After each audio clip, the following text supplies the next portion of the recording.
Hey everyone, it's Vivi and let's talk about Yooka-Laylee and the Impossible Lair. If you haven't seen my previous video going over everything we've learned so far about the Impossible Lair, maybe you'd like to check it out. I mean, you can do it later, of course. Now, the Impossible Lair is a 2.5D adventure platforming hybrid, meaning it's a mix of 2D and 3D, but the primary focus of this game is 2D. We have an overworld, which allows you to visit 20 levels.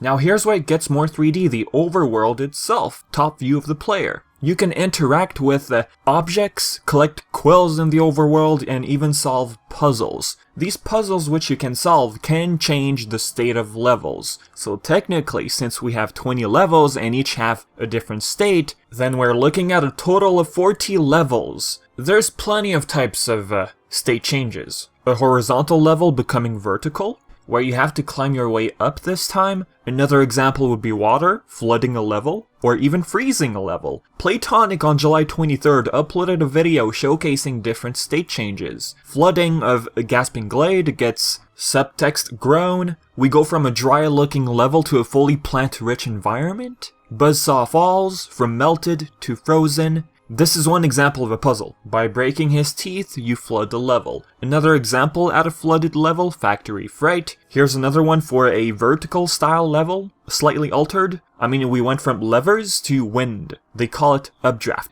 All these levels so far appear to have been changed by solving small puzzles in the overworld. At the end of the video, they posted, "I take it this is a glimpse of Capital B's Impossible Lair," which is very, very challenging, and looking at all of the gameplays and interviews, Yooka-Laylee and the Impossible Lair has a good amount of challenge, and I'm looking forward to it. This video was uploaded in 60 FPS, so people wondered, hey, will the game itself, across all platforms, run at 60 FPS? Let me just share this tweet with you, alright? We've re-exported our trailer since yesterday, whoops, to give you a better look at the game. We're proud to confirm that Yooka-Laylee and the Impossible Lair runs at a slick 60 FPS across the board. On August 20th, Playtonic shared this. A level flipped from horizontal to vertical, but what's interesting about this one is the skybox, and the buildings in the back are also flipped. Now, state changes aren't supposed to be one-to-one complete parallel to one another.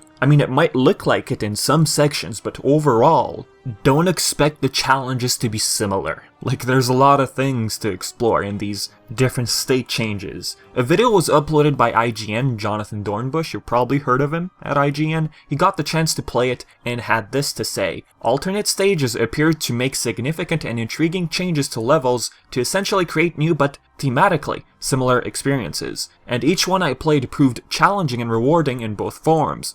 Part of that reward is in overcoming the Impossible Lair's difficulty, which is, so far, not impossible but definitely tested by long-standing platforming skills, and another large part of it is in the audio and visual design Playtonic has delivered. So as I said previously, the game seems to have a good amount of challenge. Dornbush played it and he said that it's challenging, it's fun. So there you go. On July 25th, Playtonic posted a live stream. We got Steve Mails, character art director, Kevin Bayless, character artist, Dean Wilson, creative director, and voice of Trouser, and a new crab enemy apparently who goes by the name Sheldon McFingers. I think they weren't joking. I think, yeah, that's the name. We got Gary Talbot, the animator. We got Daley Johnson, engagement director. Harry Robinson, design director. Gavin Price, managing director and creative lead. You know, there's plenty of people from Playtonic during this live stream. We got a brief look at the title screen. It's really nice and very interactive. I like it. At every load screen, we got hints. Now, before I move on, load screens tend to be about 10 seconds. It's not that bad. So back to what I was saying. We get introduced to 3 slots, with a quill multiplier on the right. I'm wondering, will we be able to only take advantage of a multiplier 3 times? Playtonic during their livestream said it's something alright, but they didn't want to reveal what it's really for. Apart from the obvious, literally multiplying the quills you get, I mean, they're secretive about it. The selector is over the whole box if you've noticed. It's not like you can select those slots individually. Those look like stamps to me, so I wonder what the function is really. Laylee's ear apparently and head is bigger. I think he said head. I think it's a bit hard to hear in the video, but he said head, not hands, according to Bayless. I actually did not notice that one. If you compare it, there's a slight difference, I guess. And why do this? He said, well, to make them read better. I guess to make her pop up a bit more kinda sense. Next, here's another look at a state change, a switch between standard and altered. You can spend quills in the overworld as well. If you were wondering about the function of the quills, well, there you go. You can unlock a key, which you can open doors and solve other puzzles. There's also bees in the overworld. Oh, I get it now. That should explain the extra 8 you see in the main menu. There's a total of 48. There's 1 bee in each state of the levels. So with 40 levels, you get 40 bees. And seeing a bee in the overworld, that should explain the extra 8. In terms of level variety, no two levels alike, according to Dean Wilson. There's like a seaside level, town-like levels, gothic and industrial, factories, factory fright being the example. They're not just sticking to like desert or snow levels. Since I mentioned this game having a good level of challenge just by the looks of it, well, here's another one. A level where you're being followed by a huge laser type enemy. It's a different state of a level, but it looks pretty challenging, you gotta be quick. This one I believe requires you to simply beat the standard level to proceed. Like we're all used to the state changes, you know, puzzles and all, but this one's different. As you complete the level, you move on to the other side of the book. As for the health system, it's usually 2 hits, but if you fall in green goo for example, you die straight away. When you get hit by enemies, Laylee flies off. You only got a certain amount of time before she flies away. If she does fly away, you have to hit the bell. Trouser. You can't pass this section until you pay with a TYIT coins, Twit coins. You can find 5 of these coins in each state of the levels confirmed. As for the pages you encounter, they give you small challenges. When you complete them, they expand the overworld. Kinda similar to the old mechanic in the first game, expanding worlds. Gavin Price explains the decision-making behind the 2D aspect of this game. This is something I did go over in the first video, but why not? Go over it again. This was an interview with Super Jump magazine. It was pretty difficult in terms of what we're going to do with game number 2. We want to have it where no one knows what's going to come out of our studio next. We've always said from day one, we don't want to be a single genre studio. We want to do different things. There was a point during the original Yooka-Laylee's development where we tried prototyping some 2D levels to appear in the first game. We didn't have the bandwidth to do it proper justice at the time, but we found that it worked quite a lot better than we expected, even with our rough designer mad approach and ad hoc way of doing it. He even goes to say the first game originally could have had 2D sections. They prototyped it alright, but it was later cut. Fun fact. The game went through a name change 5 days before its announcement. This was explained on episode 323 of Super Jump podcast. The original Yooka-Laylee, well, the original name for the second game was going to be Yooka-Laylee and Plan B. They wanted to make it fun and pun-based. But then they thought people would think that the name would come off as them saying, oh, the first game failed, you know, Plan B, haha, Plan A didn't work, kind of stuff.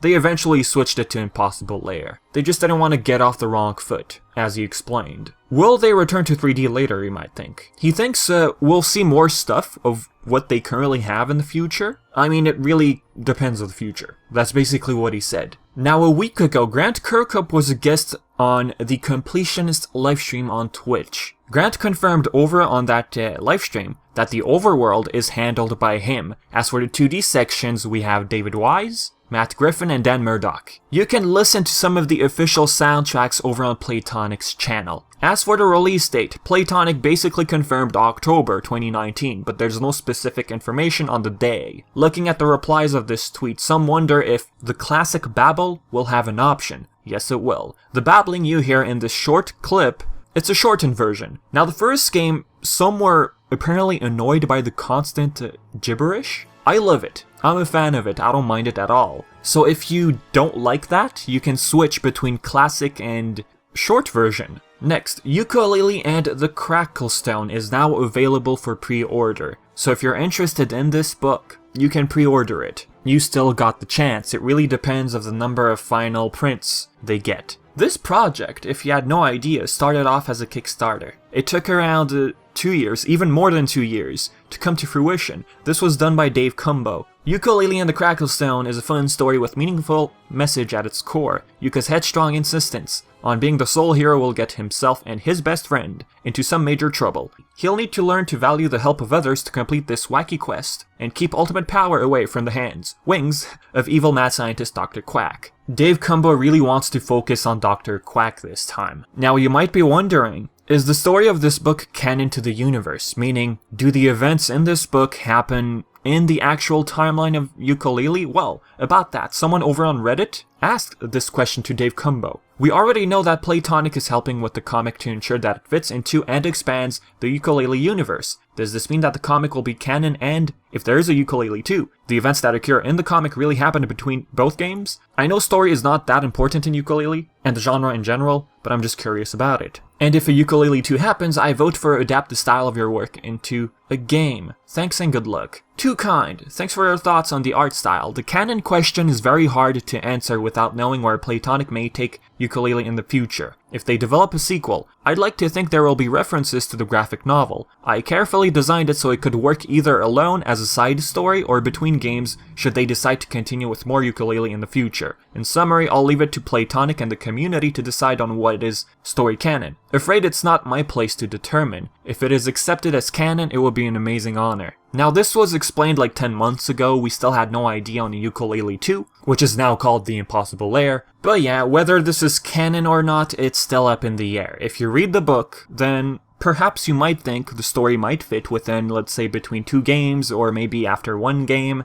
Like, it's really up to you. If you feel like you can squeeze in the story of the book within the actual timeline, the game universe, then go ahead. And lastly, for you Mario Maker fans out there, Mario Maker 2, well, Playtonic, some team members, created 4 courses for this game. There's an article posted on Nintendo Life which goes more into detail, on like what inspired them, what they thought of, and everything like that, alright? So, I'll leave the link in the description below, okay? And other than that, guys, I've said plenty. As usual, do your stuff, questions, or anything like that, leave it in the comments section below. And as always, I've been VTNVIVI, and thank you so much for watching.